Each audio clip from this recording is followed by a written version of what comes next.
Oi, meu povo lindo, tudo bem? Nossa aula de hoje é sobre verbos, exatamente esse assunto que é tão temido por muitas pessoas.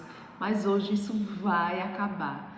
Gente, vocês vão perceber como esse assunto é simples, mas ele também é necessário para as nossas próximas aulas. Então a gente vai precisar muito dele na parte de sintaxe. Estudar predicado. Gente, não tem como estudar predicado sem antes estudar verbo, tá? E todos os outros assuntos, concordância, regência, né, crase, porque tem muito a ver com o verbo, tá, gente? Então ele vai servir de base para muitos assuntos. Tá, professora, mas qual é a função do verbo? Gente, ele basicamente vem para indicar uma ação, um estado, um fenômeno da natureza. Então vamos lá. O verbo ele pode indicar, por exemplo, uma ação. E aí nós temos Pedro jogou a bola.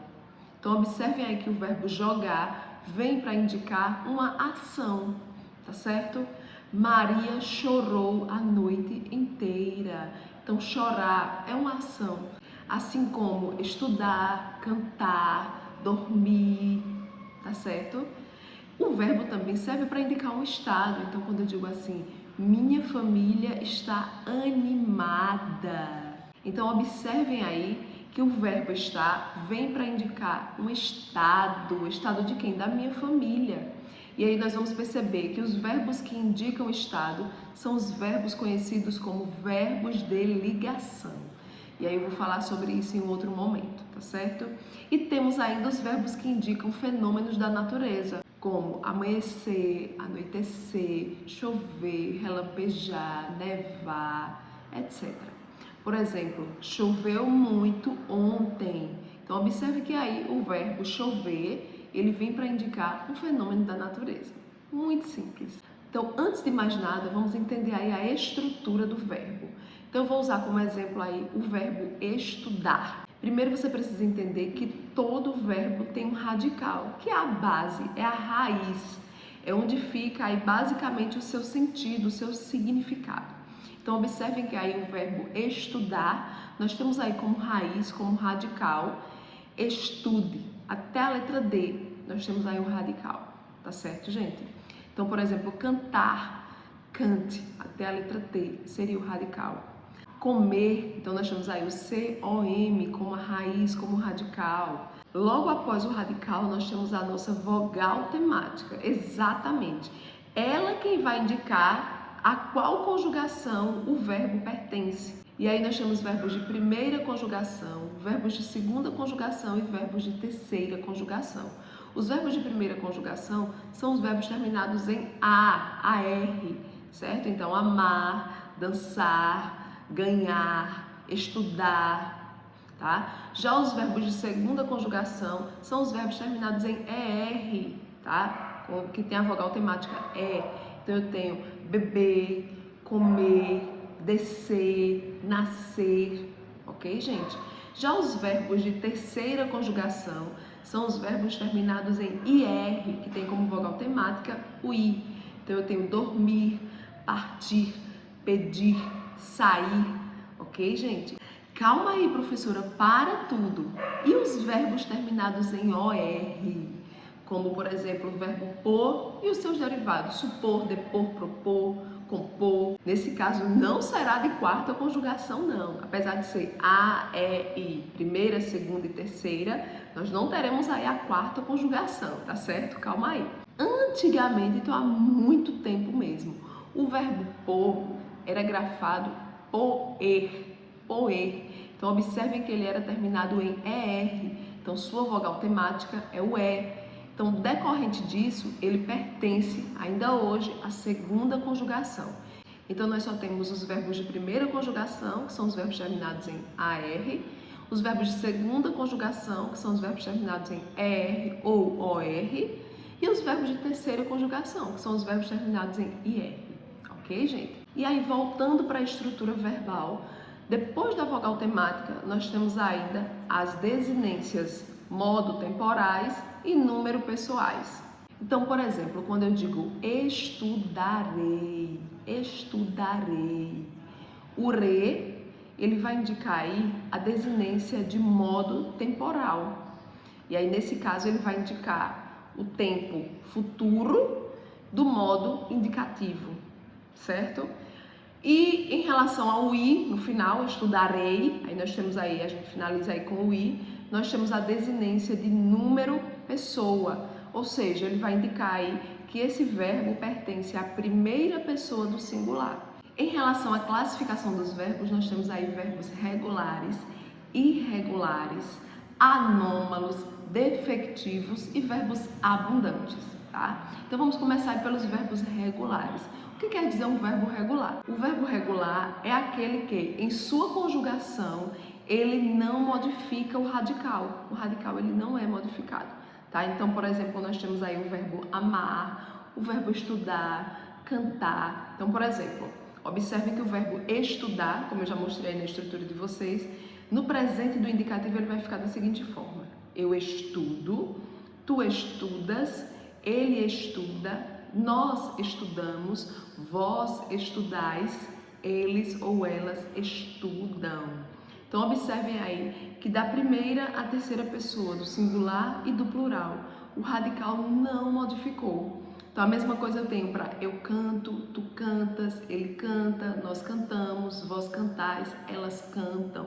Gente, observem aí que inclusive em relação à desinência, que é o que a gente tem depois do radical, quando o verbo é regular, você vai perceber que é a mesma desinência. Então observem aí, por exemplo, os verbos regulares de primeira conjugação. Então observem que a terminação, a desinência vai ser a mesma. Então quando eu digo aqui, ó, eu estudo, então observem aí que termina com o O. Então você mantém o O aí, vai perceber que ele vai se encaixar nos demais verbos. Eu canto, eu amo. Ok, gente? A mesma coisa para os verbos de segunda conjugação, como o verbo vender, que é um verbo regular. Então, eu vendo, tu vendes, ele vende, nós vendemos, vós vendeis, eles vendem. Então, observem aí que eu posso simplesmente manter a desinência, que é o que vem depois do radical. Observe que ele é regular porque o radical não modifica. E a desinência dele pode se manter e eu só vou substituir por um outro verbo da segunda conjugação. Então, por exemplo, beber. Eu bebo, tu bebes, ele bebe, nós bebemos, vós bebeis, eles bebem. Perceberam aí, gente? Simples assim.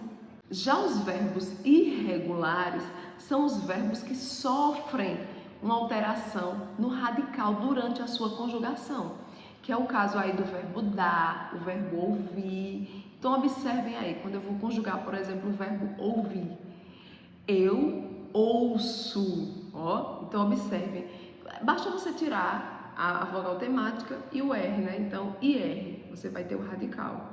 Então aí nós temos até o V, é o nosso radical. Então observe que já na primeira pessoa do singular já teve uma modificação. Então eu ouço, tá? Tu ouves, ele ou ela ouve, nós ouvimos, vós ouvis, elas ouvem, tá certo, gente? Então percebam aí que teve uma pequena alteração na radical, então é o que chamamos de verbos irregulares. Já os verbos anômalos são os verbos que sofrem uma grande variação no radical no momento da conjugação, que é o caso aí do verbo ser, do verbo ir. Então observem aí o verbo ser, nós temos eu sou, tu és, ele é, nós somos, vós sois, eles ou elas são. Observem aí como modificou. Então esses são os chamados verbos anômalos. Temos ainda os verbos defectivos. O que é um verbo defectivo? Esses verbos não podem ser conjugados em todas as formas, como é o caso aí do verbo colorir, o verbo falir, como está aqui na nossa tabelinha. E para finalizar, nós temos aí os verbos abundantes, que são aqueles verbos que permitem conjugação de mais de uma forma, como acontece aí no particípio, como é o caso aí dos verbos entregar e pagar. Então você pode dizer entregue, como também pode dizer entregado. Temos também pagado ou pago. Se preocupem não que isso aí a gente vai colocar aos poucos, eu vou mostrando isso para vocês em outros vídeos, nos shorts, para facilitar, para esse vídeo não ficar tão longo, tá certo, gente? Já em relação à flexão verbal, pode acontecer flexão de número, de pessoa, de modo, de tempo, de voz. Gente, para o vídeo não ficar tão longo, nós vamos ter aí o próximo vídeo falando apenas sobre flexão de modo e de tempo, que é o que é mais cobrado aí nos concursos públicos, e em seguida nós teremos aí um vídeo sobre vozes verbais. Então não se preocupem que eu vou falar de todas as flexões. Então nesta aula eu vou falar apenas sobre a flexão de número e de pessoa, tá certo? Então vamos à flexão de número. Então o verbo ele pode ser flexionado no singular e no plural. Por exemplo, ela foi aprovada. E plural, elas foram aprovadas, né? Eu fui aprovada, nós fomos aprovadas. Então, o verbo ele pode ser flexionado singular ou plural, tá? Já em relação à pessoa, a flexão de pessoa, nós temos primeira, segunda e terceira pessoa. Lembrando aí que a primeira pessoa é a pessoa que fala, segunda pessoa é a pessoa com quem se fala e a terceira pessoa é a pessoa de quem se fala. Então, nós temos aí primeira pessoa, eu e nós. Então, eu gosto de português, nós gostamos de português. E aí nós temos os verbos de segunda pessoa, que são representados aí por tu ou por vós. Então, nós temos tu gostas de português, vós gostais de português. Gente, lembrando que a segunda pessoa está praticamente em desuso, então as pessoas já não usam mais. A segunda pessoa do singular, você percebe que em algumas regiões, em algumas cidades, ainda é utilizada. Só tenham cuidado porque tem lugares em que eles até usam a segunda pessoa, né? O pronome de segunda pessoa, que é o tu, do singular. No entanto, a flexão verbal é feita de forma errada. Então tenham cuidado. Se você optar por usar os pronomes de segunda pessoa, singular ou plural, o verbo deve ser flexionado de tal forma. Então eu vou dizer, tu gostas, vós gostais. Não tem problema nenhum fazermos a substituição dos pronomes pessoais tu e vós pelos pronomes de tratamento, você e vocês, tá? Não tem nenhum problema. Lembrando que os pronomes pessoais, tu e vós, devem ter aí os verbos flexionados na segunda pessoa.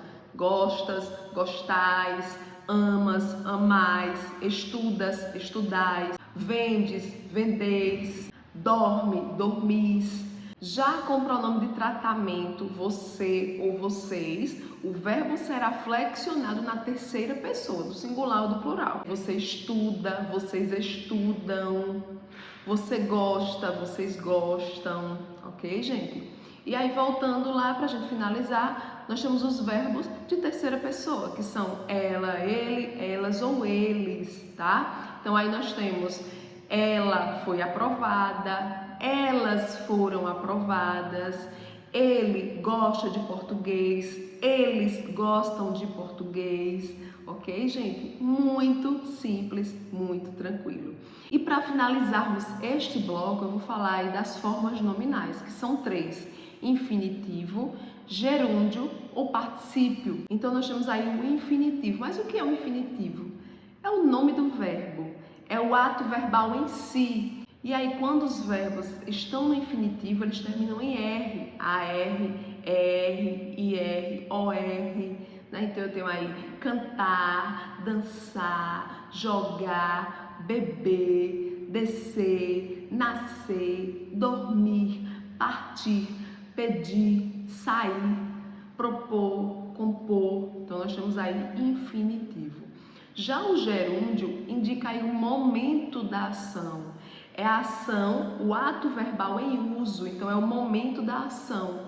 Então nós temos aí os verbos terminados em NDO. Eu digo assim aos meus alunos, é quando o verbo termina em ando, endo, indo, ondo, né? Então, amando, dançando, cantando, comendo, crescendo, saindo, partindo, compondo, propondo. Já o particípio indica a ação verbal enquanto resultado, ou seja, a ação concluída. E aí nós temos estudado, amado, pagado, comprado, bebido, comido. Então aí você vai observar que o particípio regular, para os verbos de primeira conjugação, ele vai ser terminado em ado. Então, amar, amado, comprar, comprado. Já os verbos de segunda e terceira conjugação, eles vão ser terminados em ido, né? Ido, ida. Então eu tenho aí comer, comido, beber, bebido, tá? Sair, saído, vestir, vestido, ok, gente? Muito tranquilo. Não se preocupem, porque nós teremos aí mais vídeos falando sobre o uso dos verbos, a flexão do verbo, particípio regular, irregular. E aí eu vou deixar para outros vídeos para postar aí essas informações para que essa aula não fique tão extensa, tão longa. Mas antes, inscreva-se no canal, deixe o like, compartilhe esse vídeo aí com seus amigos e vamos ajudar a divulgar aí esse canal, a fazer com que as pessoas aprendam português de uma vez por todas e passe a gostar aí dessa matéria que é tão importante para o nosso dia a dia, para a nossa vida. Até o próximo vídeo. Tchau! Beijinho!